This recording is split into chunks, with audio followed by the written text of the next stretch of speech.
Hey everyone, welcome to Unscripted with Alison Maloni. Okay, let's talk about dating. Dating in 2025, almost 2026, is very different than it was 10 years ago, let alone 5 years ago. Between algorithms, ghosting, the unlimited scrolling that people do on dating apps, and the bad dates we've all had. I know everybody listening has probably had at least one bad date. No wonder why so many people get frustrated and just essentially give up on dating. But what if there was somebody out there who actually helped you connect with the person who maybe you're supposed to be with? Well, that person is with us today. Katy Clark is the founder of Dating with Katy, a premier coaching platform that helps singles attract aligned long term relationships through confidence, clarity, and communication. She's known for her no nonsense approach, blending feminine energy with practical strategy. And she's helped countless clients go from frustrated and stuck to happily in love. Katy, I'm so glad you're here. I have so many questions for you. Yes. Yes, and to add to that, I mean, I do a lot of coaching, but I'm a matchmaker first and foremost, so I work for Sync Matchmaking, and I think that's the big thing is even as a matchmaker, I can get you a first date, but can you get a second date? So I learned that I had to really coach these people to be good daters, and that's really what we're gonna be talking about today. Okay, I'm just going to dive right in. Who needs more coaching, men or women? Okay, well, I would say this. Men need more practical coaching. Obviously, they need a better EQ, and I'm not here to teach them about EQ. I'm more like the no nonsense. What are you wearing? What cologne are you wearing? Are you're obviously paying for the date. Did you pay for her valet?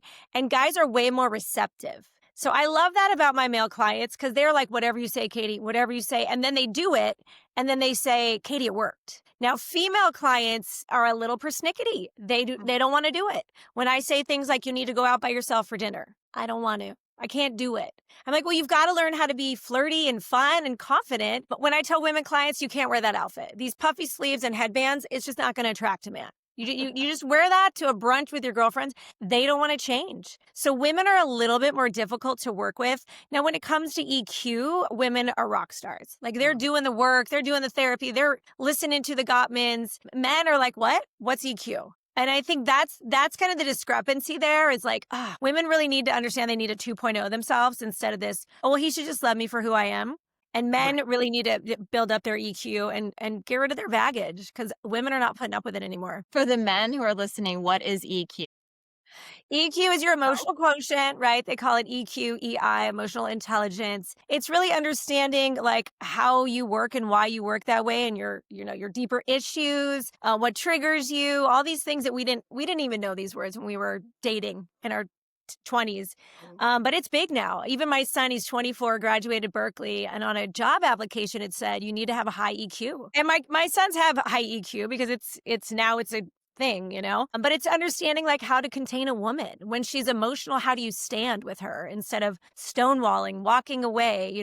If you know if you know the name the Gottmans, it means you're winning. It means you actually have done a little bit of understanding about relationships and how you play your part in it. Absolutely. I think you're right. Women do put a lot more into that than men. Talk to me about how you got involved in matchmaking because it's not a common job. It's not. It's not. And I always say I'm a recruiter. People are like, oh, what do you recruit? I'm like, well, I recruit people. So I was a single mom. I was in my 30s and I literally saw on TV one time it said some matchmaker was like, get in my database. So I Googled databases in LA and I got in all of them. And I'm not even sure what photos I put, but one thing I always encourage women, three things men are looking for is that you're fit, you're fun, and you're feminine. Make sure your photos reflect that. And if you're not any of those, maybe go work on that first. You're going to get a better ROI when you are those three. So in my 30s, I had three kids. I had shared custody. So the nights that I didn't have my kids, I was out having fun. I just enjoy people. And so I didn't look at every guy as like, oh, I'm going to marry him. I enjoyed, and I knew that every guy wasn't going to be a second date, but I could enjoy my time with him and kind of learn from the experience. And so dating for multiple matchmakers, and they kept calling me back like, hey, Katie's a good date. It's not always the right fit. I'm always honest. I do think one of the guys I went out with was gay. I told the matchmaker, I'm like, he's gay. I just want you to know that. Like, he's biting his fingernails, looking at our server. And I'm like, this guy is so into him. So you're going to get those stories, but I was never like bitter or bitchy about it. And then this company, this girl, Erica Recchia, she put me on a date and she was the most professional of all the companies that I'd worked with.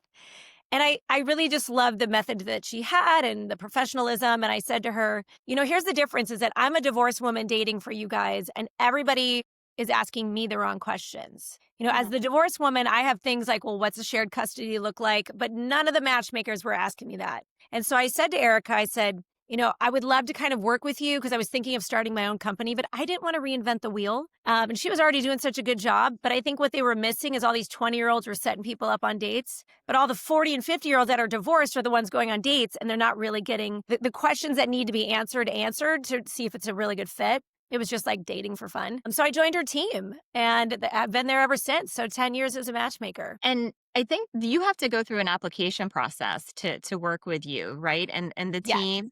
Yes. And So our company now, back in those days, we were just not hodgepodge, but we were like, oh, we're matchmakers. But everyone's a matchmaker now, and everyone's a dating coach. And the thing is, you have to hustle. This, as a company we've built, we're worldwide, Sync Matchmaking, CINQE.com. We have a major matchmaker in Dubai. She's now on our team. I was matchmaker number 2. We have an Australian matchmaker. We have women all over the world in our database. You get Costa Rica, you get Bolivia. It's crazy. But we've realized that a lot of people want to be matchmakers, but they don't know how, or they don't really want to do the work for it. You got to get your own clients. You got to hustle.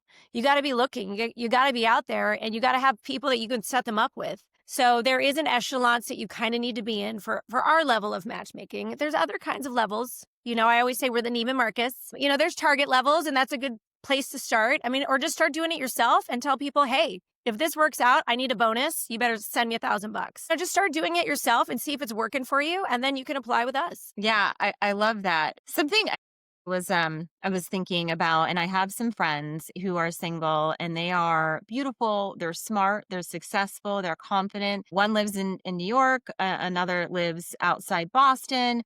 And they have been on the dating apps. They just cannot find the right guy. And I do wonder, and maybe you'll have this answer. Are men, they say they want confident, strong, successful women, but then I feel like when they get that, they freak out, whether they're jealous or something. Do you see that? They like the idea of a confident woman, but they don't like dealing with it because they do get insecure around that. The confidence is really hard for them to start to struggle with. I've definitely seen it straight play. They want it. I did an Instagram on Dating with Katy. I did an Instagram question on, do men want to be chosen or needed? Right? We want to be chosen. Men want to be needed. They don't want to be wanted. They want to be needed. And I have a client right now. He actually said to me, he said, Katy, I want a woman who needs me, not a woman who has like a big career. Okay. But then I also have a client right now who literally said, Katy, when I'm on vacation working at the pool, I want my woman to be doing that as well. Yeah. So I guess there's all types. There's all types. There's all types. And, there is a plethora of stunning women in their 50s. They're healthy, they're fit, they're amazing. I just think men they haven't built up their EQ. So I would say that is, they have money, but they don't have EQ. And women don't need men with money anymore. They Right. want peace, and they want a man who has that EQ, who can bring that to the table rather than he's not regulating his nervous system. He's stressful. He's, barking at her about her emotions. And all these guys, what they say they want is peace. But what they really want is a woman who doesn't have standards because they don't have to live up to it. That's kind of what I would say. What has dating gotten more difficult because there's maybe so many options out there? Are we just being picky? Is there's too much out there with social media, and we see people and think, oh my gosh, this person's perfect, but no, they're filtered and edited and all of that. Yeah. When it comes to that, I think the bigger issue is just it's disposable. There's too many options. And we think the grass is greener, but you should be watering it on your side. We think if I just pick a new one, I won't have to deal with these problems. But you will always, and this is one of my beliefs, the thing is never the thing. There's always a deeper reason why. And really, that's why we've got to get back to understanding our bonding, attachment theories. I had a client this summer. He's super into attachment theories. And I've never even looked at those. And, there's secure people usually attract secure people. Then there's the dismissive avoidance attract the anxious, and they're like this. And I started to apply it to my own personal life. And I thought, wow, I am seeing how our behaviors are really creating this tension.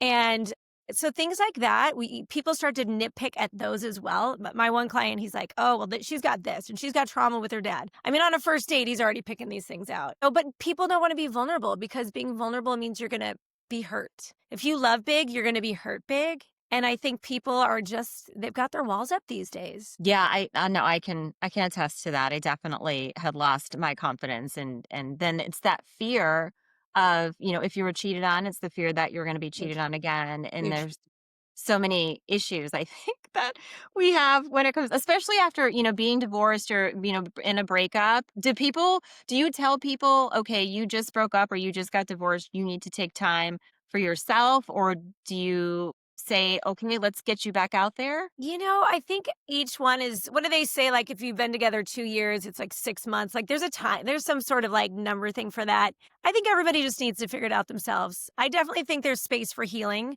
But the irony is, you can only get better by dating as well. You can only, being single's easy. That's the danger too, is a lot of these people have been single for so long, when they actually get into a relationship, they're not good at it because they've never had to compromise or work together or be flexible. So that's also a dangerous situation. I've got a client, he's 48, never been married, no kids. Now he thinks that's a green flag. He is just like, the women will love me. And every woman is like, red flag, red flag. And that's a problem. And he's like, well, women will move for me. And I'm like, they're not going to, at your age and whatever they're doing in their career, they're not just going to move for you. So Yeah. I see like the dichotomy of like being single for too long, or, some of these women like, or men need to heal for so long. I mean, you just have to get smarter in the healing process, get smarter.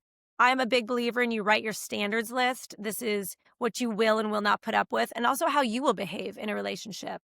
You can't expect something from somebody else that you're not going to perform. And just have that standards list, give it to a friend, and don't compromise on it. So if your friend's like, you are not doing number 7, or he's treating you like crap, or, I always tell my friends, what would you tell, if you were me, what would you tell me? Right? Or what would you tell your daughter in Yep. this situation? And so if you're in a situation with a gentleman and he is not texting you back, kind of a little soft on everything, what would you tell your friend? You'd be like, girl, move on. Yeah, that's such great advice. I had told my friend something similar, because she has daughters, and I said, "Well, what if this guy was treating your daughter like this? What would you Right. say?" But when you're in it, it's just so hard. You Yeah. mentioned standards, and I pulled this from your website, but you encourage old standards with new school style. What does that Yeah. mean? So old school standards and new school style. Like, I'm old school, like men open the door, men pay. And these are the dating things. Like deep relationships, it should be even going deeper.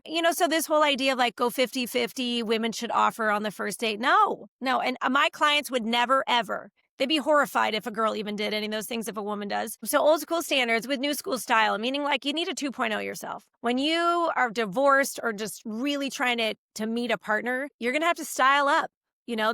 These are practical tips. I look at people's photos and I'm like, I can't sell you. This is not, no, you look frumpy. And I can say that because I used to be frumpy. I was married to a pastor. I was a missionary in China. I mean, I was frumpy, frumpy, frumpy. And then one day my daughter was like, Mom, you had a glow up. Like I started working in fashion, dressing better. It's not always about the outside, but how you show up matters. And so I'm a big believer in style. And, like, have you updated your hair? And a lot of these men, they'll say, I get a lot of older clients, Katy, I look young and I feel young. And I'm like, no, bro. No, you look old, okay? Like like my client just went and got Botox. Some of these guys, I'm like, you got to get rid of the gobbler. Just it's $4,000. If you can afford me, you can afford that. Because we women are getting pickier. We are aging well. We're Mhm. taking care of ourselves, and we're like, but your skin looks like crap. Go get some laser.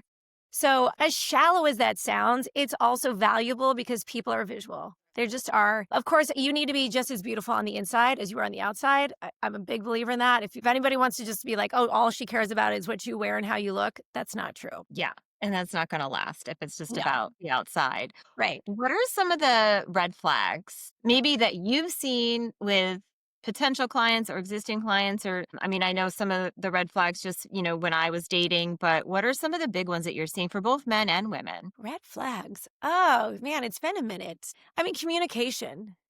Here's one of the things I teach is that a man's effort is everything. So there's 4 things a woman should look for. And the number one thing, especially in dating, is his effort. And now, gentlemen, if you're in a deep relationship, that effort should stay up there, by the way. But his effort tells you how much he's into you. And now, ladies, what I teach men is that you need to mirror his effort. So if a man is putting high effort in and you're giving mediocre effort, to be honest, she's not really that into him. So Mm. that's a red flag for a guy. I'll tell it my clients, if she's not getting back to you, she's not that into you. Red flag. No matter, he's like, but she's so cute. I think she's the one, Katy. And I'm like, red flag. She's not getting back to you. She's not finding time in her calendar for you. You're not it, buddy. And then for ladies, if his effort is just low, he's not that into you. Again, so I think that's a huge red flag. Really, a lot of people are out there dating and they don't really have the time. They don't have the money. They don't have the capacity. They don't have the EQ. They're raising their kids, trying to like find a guy to fill their little, frillies. And then men are just like, they're so insecure. They just want to have somebody to text with. It's not good. So if somebody can't get to a date quickly, I mean, there's obviously concerns and you can plan out, then they're just not really going to be in the capacity to date. So that's a huge red flag. And I'm a believer, don't go for the jugular, but go for the hard questions early on. And if somebody doesn't want to answer the hard questions when you're in a date, I have 2 podcasts, like the top 10 questions to ask on a date. If they don't want to discuss these, move on. Like, who has time anymore, right? No, especially if you're, whether you're in your 20s or in your 50s, we're all so busy and nobody wants to waste their time. Nobody. A lot of people, talk differently about dating because it's changed so much. I mean, back when I was in my 20s, that's you met somebody at a bar, maybe you dated them or it was a friend of a friend. And then it's kind of evolved to these online dating apps, which I just don't like. And none of my friends have had good luck with them. Are you seeing more people come to work with you and other matchmakers because of, just there's just no way to find somebody without maybe the help of someone like you? Right. I believe you should diversify your dating portfolio so you have a good ROI on that. I do believe in dating apps. I know great people who've met great people on dating apps. It's work. It's exhausting. It's pathetic. And all the dating apps. Raya is supposed to be special. I've heard terrible stories on that. I've heard terrible stories on Bumble. I've heard good stories on Bumble. It's going to be the effort you put into it. And again, have great photos. I cannot stress this enough, both sides. Have great photos and also be more open than you normally would. Like if my girlfriend just met, she was about to close her Hinge. This guy had one good picture. She swiped yes, and they're now dating. And he closed all his stuff down. He called her his girlfriend. Now, longevity-wise, I'm not going to say anything. But the point is, like, be a little bit more open, ladies, to saying yes to these guys. You kind of hold the rose. Do they look like a good guy? And then you've got to vet them out in the process, so you can always change your mind. It's okay. But you have more than less. I mean, I worked with a client, and we did 3 months of online dating, and she only found one guy worthy of a date. And I'm like, you know what? Like, the issue's you. There's got to be a few more guys you could go on a date with. Like, even if you're just practicing dating. Again, I've had female clients that were terrible daters. I had a client, she was an anesthesiologist. That tells you something right there. She wouldn't laugh. I mean, I take her out and she wouldn't laugh. She wasn't friendly. So the other thing I do is like, when you're out and about, smile, look at people, be friendly. And I'm a big believer, ladies, send a man a drink. I've done it twice when I was single. My girlfriend did it. She married the guy. Like, just send a drink, And what will happen is you're like, hey, bartender, go ask that guy if he'd like to have a drink. I'd like to send him a drink. And even if the guy, obviously make sure he doesn't have a ring on. Even if the guy has a girlfriend, typically they'll come over and say, thank you so much. I have a girlfriend, but that was pretty cool. Yeah. And then you get in this conversation. It was like, well, you're cute. Like, who else do you know? And so you practice flirting. Ladies, you've got to flirt. You've got to flirt. And that's what these guys are saying. These women are not flirting. They're not fun. They're out with their girlfriends. They got the resting bitch face. So women, you've got to get out there. Stop hanging out in girl groups of 10. Like, even just going out, go out by yourself. It's much better for a guy to come up and talk to you. I always would go out to dinner or go out to get a drink. I used to work retail, and after work, I'd go to Mastro's Steakhouse, just get a glass of wine, and I meet all the guys at the bar. I'm not going home with any of them, but I'm practicing. I'm meeting them. They're fun. And but you've got to have that confidence. And I really encourage women to do that. It doesn't have to be a steakhouse, but go to a great restaurant, sit at a bar by yourself, scope it out, and just talk to people. It's just life. And also tell your friends, hey, I'm single. Who is great that you know? Most of our friends are like, none of the guys are great. That's the problem. That's what they say. No, there's nobody. No, I know. And then too, if you're with your group of 10 friends, probably half of them are having issues in their relationships. So everybody's miserable and you just want to find somebody.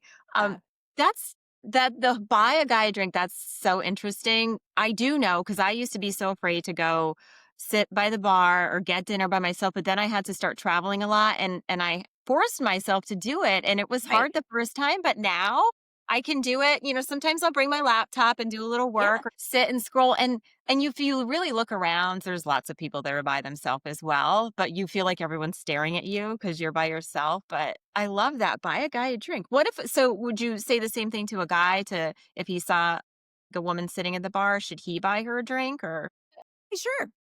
Sure. I mean, and if she's with a girlfriend group, buy the girlfriend group drinks. And even if it's a strikeout, at least you tried. Like maybe you make a friend. Maybe something else happens from it. That's kind of the mojo you've got to have about it. If you're just in to kill or into like have a direct hit, good luck. I mean, women and men can feel that. It feels a little like a little too much, but just be fun. That's the thing. It's like I have this other saying, make dating fun again. Like it's just not fun. And it's exhausting, but it's like people are cool if you're cool and you do eventually attract what you are. Now, this is the caveat you attract what you are and the lesser. The yeah. lesser will always want to come up to you, and you're just like, not even, buddy, But, just give them a little like, thanks so much. Not going to work for me. You just be kind. Be kind. And I think that mojo, it's good dating karma. It'll come back to you. Yeah, and I know a lot of people have gotten ghosted, from dates, Good. gone on a Good. couple. Cut it. Yep, got it. Now I know you're not worth my time. And when that happens, just be like, I'm staying home or I'm still going to go out. I'm going to go out by myself. We've got to realize that it's funny with my kids. I have a lot of life lessons I've taught them. And lesson number 2 is people are flakes. So if you already know that, one of the things I teach is out of the 100% of people dating, 80% are crap. Okay, guys. So if we already know that of the 10 guys I'm going to talk to, 8 are probably going to be like not even close to what I want, even though at least they met that minimum standard. So to get to the quality people, it's a very small window.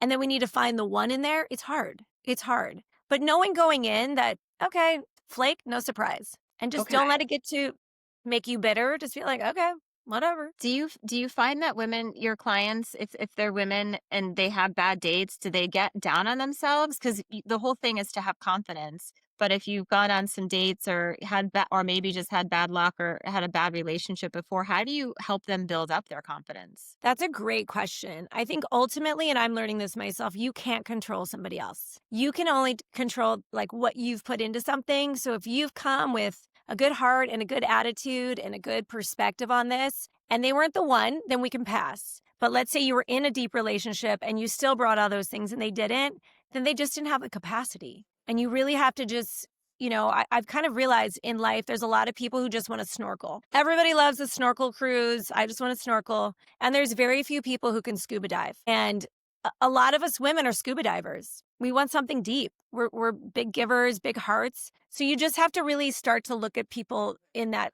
differential and then just release them when they want to just stay atop and look at a Yeah. couple fish. Cool. But I want to go see the sunken ship and the blue hole and all these other cool things and do life that way. Yeah, that makes sense. We talked a little bit about red flags, but I want to maybe go into the green flags. What should happen? So, okay, you have a date and the next day, who should text first? Should it be the guy? Should it be the girl? Think after a first date, I think a woman should always, well, he should say on the, like, let's just back up a little bit here. So on the last end of the date, the guy should walk her to her car or her valet. At least he should offer. She might say, no, thank you. That's fine. Some women are a little bit more nervous or the kiss or whatever. And he should say, text me when you get home. Green flag, green flag.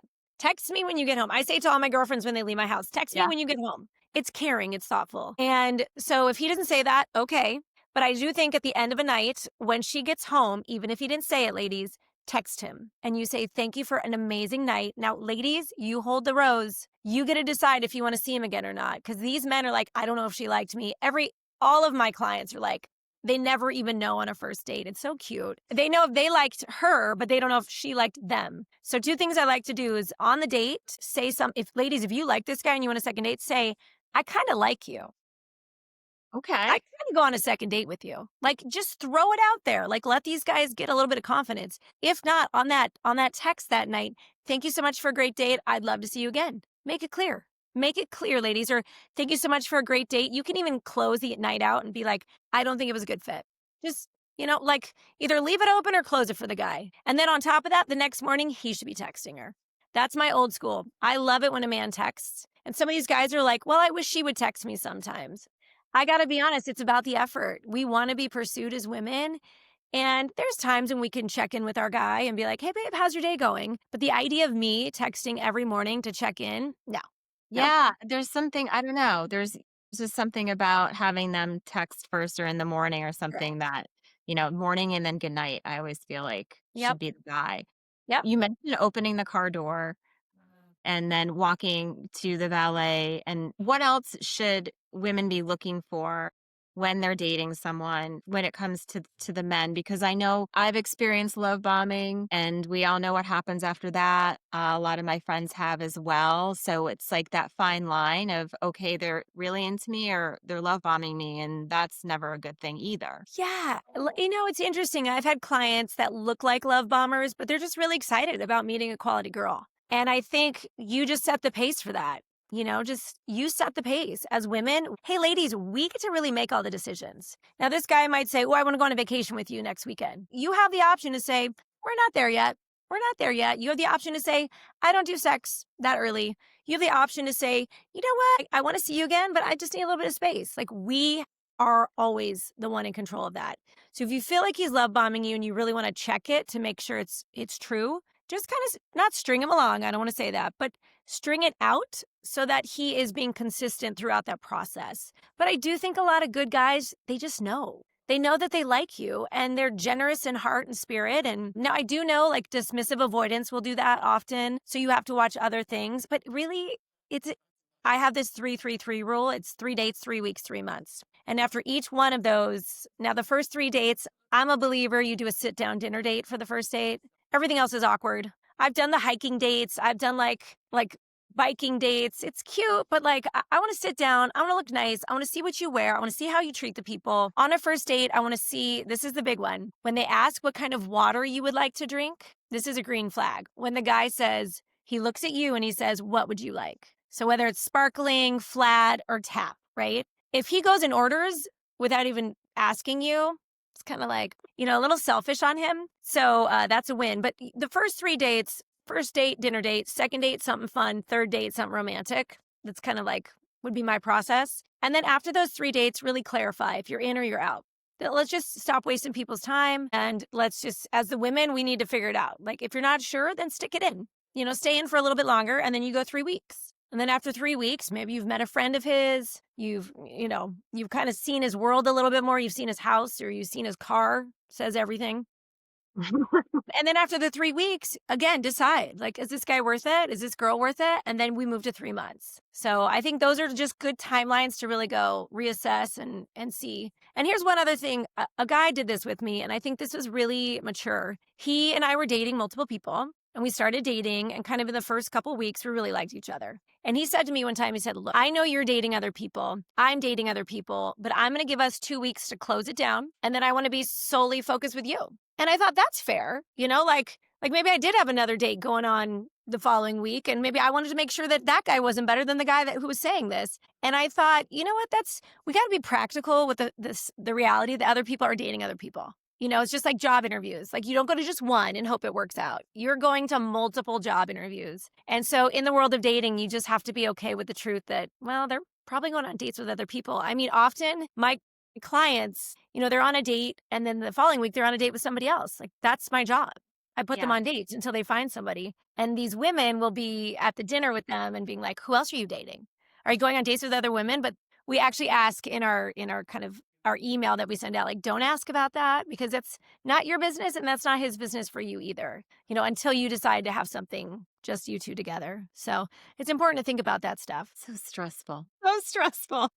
Dating, I don't hear great things about dating. If you're in a marriage or relationship, make it work. Like Yeah. that's my thing is make it work, But you do need two people to work on it. I always say like a marriage or a deep relationship is like playing doubles tennis.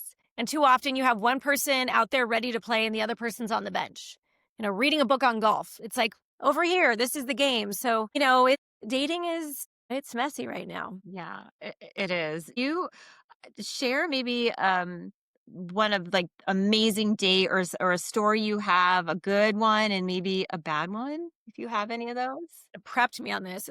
I should have them all backlogged in my mind. And I will say our company is writing a book. All the matchmakers were writing a book together, and so I'm so excited about that. So we'll have all the details in that book, and everybody will want to get it. So let's see, a good date. I'm trying to think of anything recent. I mean, I can tell you what my guys love. So I think this would be even more helpful. My men love it when you're flirty, when you wear a dress, when you smell good, when you sit next to him. You know, like the whole sit across is kind of interview style.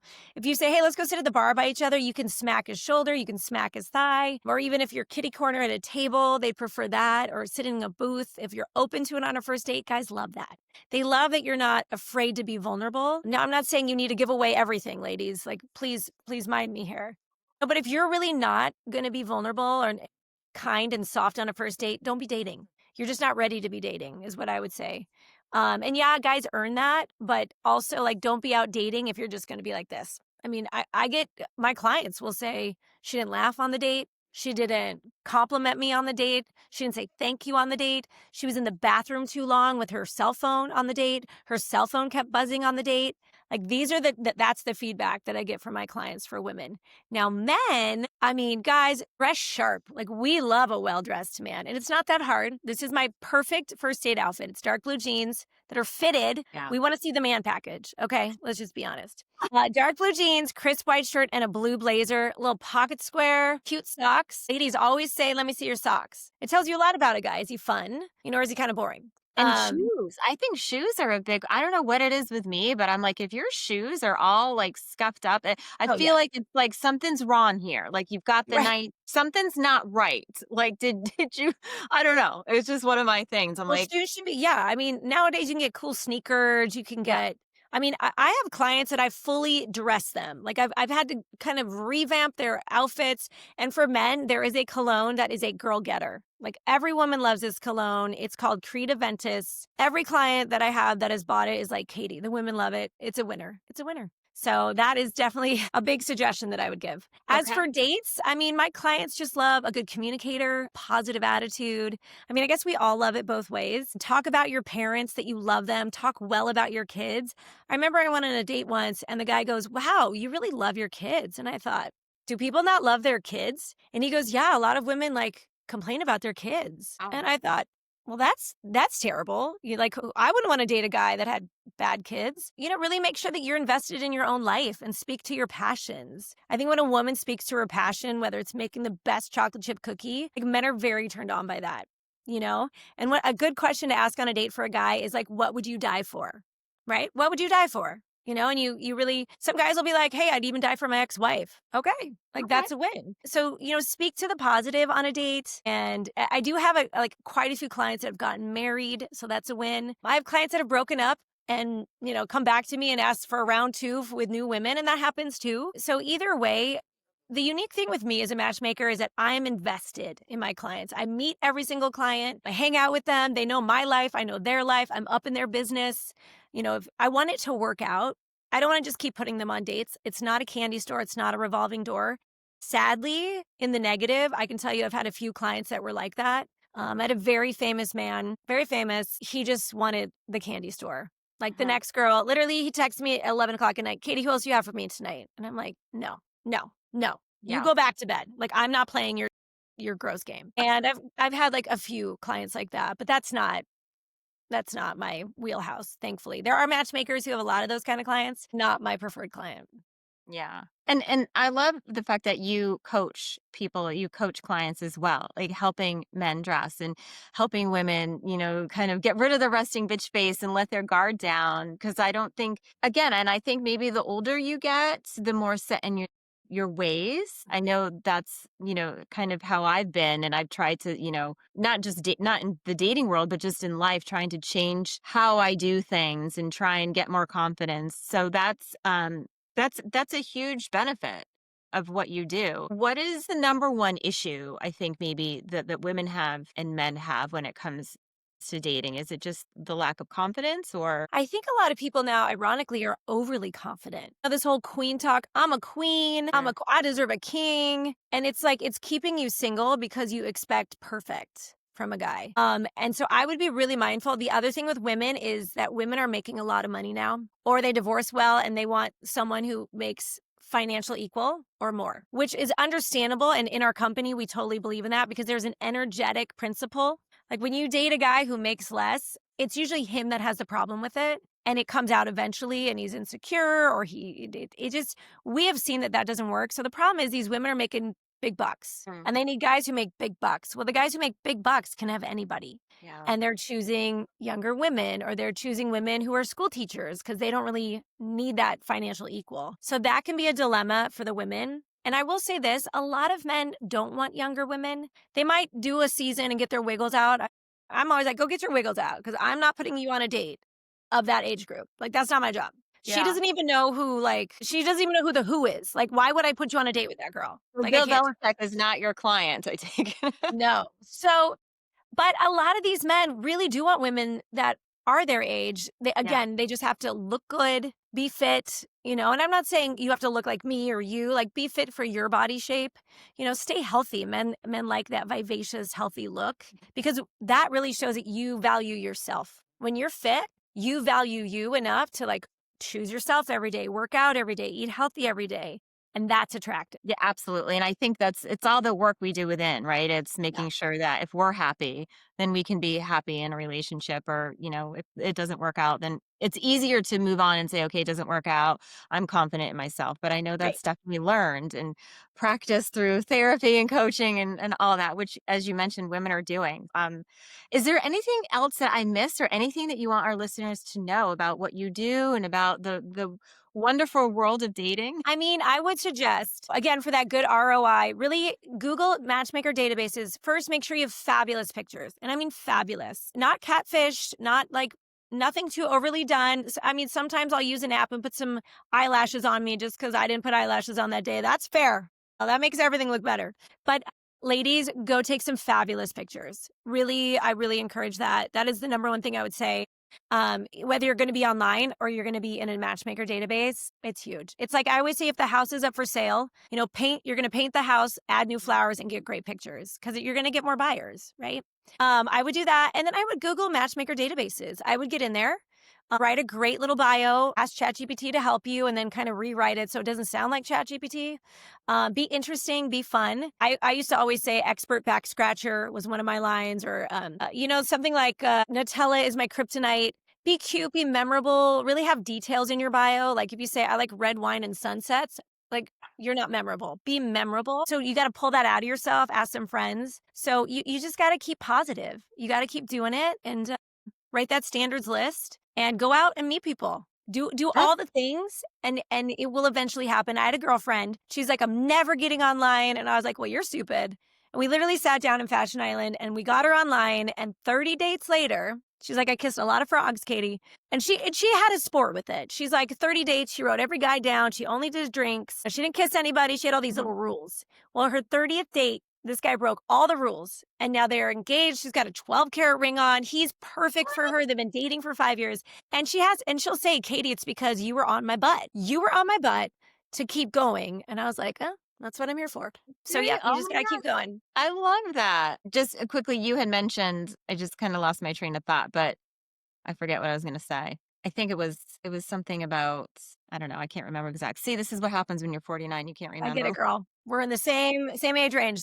I would just say the matchmaking companies. So Google matchmakers in your neighborhood. CINQE. Ours is phenomenal. We have like multiple matchmakers. We all have different clientele.